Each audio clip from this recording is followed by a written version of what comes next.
What's up YouTube, Psycho82 here, coming at you with a discussion video about banlist discussions. But before I get into the video, I'd like to apologize for not really posting any content recently. I was at my grandma's house, hanging out with my cousins, and they make lots of noise, and it would not make for a good video. So I just decided to just do speed duels then, and record when I get back. Here I am now, and I'm having a discussion on banlist discussions. So, the way I see banlist discussions they're kind of pointless. Like, you can look at it as, what happens happens, nothing you do to discuss it is gonna change anything. Which is true, but it's interesting to try and guess. However, when I do discuss banlist discussions things, I do not discuss what I think will or will not get hit. I don't think that's a very relevant discussion to anything, because that discussion is based off psychology of Konami and what Konami's gonna think, and you're trying to get into Konami's head. I try and think what should or should not get hit. I could care less what people think will get hit. That's Konami. They don't really think. Konami and logic don't work well together. So I look at what should get hit. Konami is terrible at making ban lists. I've only been playing for around 2 years, but in the time I've been playing, I saw Konami try and hit the wind-up loop. It started with Hunter and Zenmaity looping around and knocking out your opponent's hand. It was pretty solid. The deck might have done some stuff, I don't know, I wasn't really following competitive play at that time. I know in Zector's won Worlds that format, windups didn't even make top 8. So, Konami tried to stop this loop, because it wasn't good for the game. What did they do? They made windups the most dominant deck of the next format. Magician Shark was a 1-card Shockmaster, OTK, whatever. And this was because Konami didn't look carefully before making the ban list. And then in more recent memory, Dragon Rulers. I know I've mentioned this deck before, but when they tried to hit the Baby Ruler, they were trying to stop them from being a dominant deck, but allow the dragons to be used in their individual element. Unfortunately, they made that deck the most dominant deck of all time. I don't mean to say it was better than Baby Dragons. I mean, in its respective format, it won the highest percentage of events out of any other deck ever. I could be wrong on that. Don't quote me. So, Konami is really bad at making ban lists. This being said, I do not think that it is a worthwhile discussion to discuss what will get hit, because we're looking into Konami's psychology, trying to get in their head, and figuring out what they think is going to do the best. Granted, you can somewhat guess it, but the way I see it, Konami has no idea what's going on. They look at the tops, they're not really looking at what's making it top. Some hits have been decent, and of course people then whine. Like recently, Mermails. Mermails were dominating. Everybody's like, oh, Sphere to 1, Lin to 1, Teos to 1. And then Konami put Gun to 1, and everybody is like, ah, Konami's bad.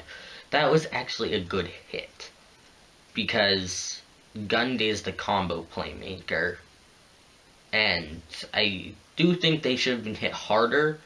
But if they're only gonna hit 1 card, I do think Gun was probably the right choice. People are like, oh, Wolfbark should've got, Wolfbark wasn't the problem. Yes, Wolfbark was the problem, you're an idiot. Konami does make the right choice sometimes. They've been doing better more recently, since they made Dragons broken. Bringing Goyo back, a lot of people are now losing their minds, saying like, Goyo breaks the game, 6M's tier 0, Lights Run, Shadal's tier 0. Shadal's are already gonna be like tier 0.5, whatever. The Goyo isn't gonna help them that much, to be honest. Like, let's see, what's it gonna do? Hit into a hand? Great, have fun. Hit into a Shadal? Great, that's nice. Hit Dragon Lizard? Oh, cool, you don't even get to summon them. Hit Falcon? Great, it'll just summon something. I guess it can hit Satellanites. Satellanites play a lot of traps. I don't see it really coming out to begin with. Light Sworns are already, like, really good. And if Light Sworns are gonna play it, they now have to play subpar cards, like Minerva, which I need to make a separate discussion on Light Sworns in general. But Minerva is a really subpar card, and if they want to make it without Minerva Lumina, which is probably the most consistent way to make it, they have to play Plague Spreader, which is another subpar card. I suppose there's other cards they could play, but a lot of them are probably also subpar, because, yeah. The only deck that I see really benefiting from this a lot is Shaddolls. And it's like, who really cares? Shaddolls are gonna win anyway. And let's be honest, Konami also brought D-Prison and Mirror Force back to 3 each. So, when's Goyo ever gonna resolve? So that was my little rant on Goyo. Back to ban lists in general. Konami has been doing better, but I don't think it's a worthwhile discussion to try and look inside their head and guess what they're gonna do. I think it's better to say what should or should not happen. Let's say, for example, Thousand Eyes Restrict. I know this is a very debated card. It is my opinion that it should come back. I could care less if it does. It's not gonna be relevant. People are like, oh, Instant Fusion, summon it. Yeah, congrats, you just wasted a spot in your extra deck where you could have just played Smashing Ground. And you don't even want the Smashing Ground in there to begin with. And they're saying, oh, well, what about decks like Madolches or Infernities that already play Instant Fusion? Congrats, you just wasted an extra deck spot and you just wasted an Instant Fusion that you could have been used to make a combo play where you could have made 101 or something better to get rid of it. Like, I don't understand what people's issue with this. If Thousand Eyes does come back, which I could care less if it does, I'm not going to debate will or won't, I'm going to debate should or shouldn't.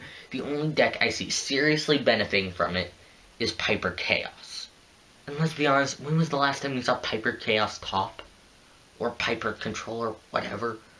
When was the last time we saw that top? Anyone? Let me know in the comments if I'm missing something and it has topped recently. Locals does not count. But, yeah, Thousand Eyes would not impact the game too much. Stratos is a card that shouldn't have been hit. Heroes are doing nothing. There's the argument I heard where Stratos is unhealthy for the game because he causes other cards to be hit in order to make himself balanced. That's a terrible argument because I could make the same argument saying Malicious and made it so you needed to ban a card to make him balanced. I guess you could say Stratos makes more cards need to be hit, but that's not even true. Like, let's say a hero lives to 3, Mally to 3, D-Draw to 3. What's any of these decks gonna do now? Hint, not a lot.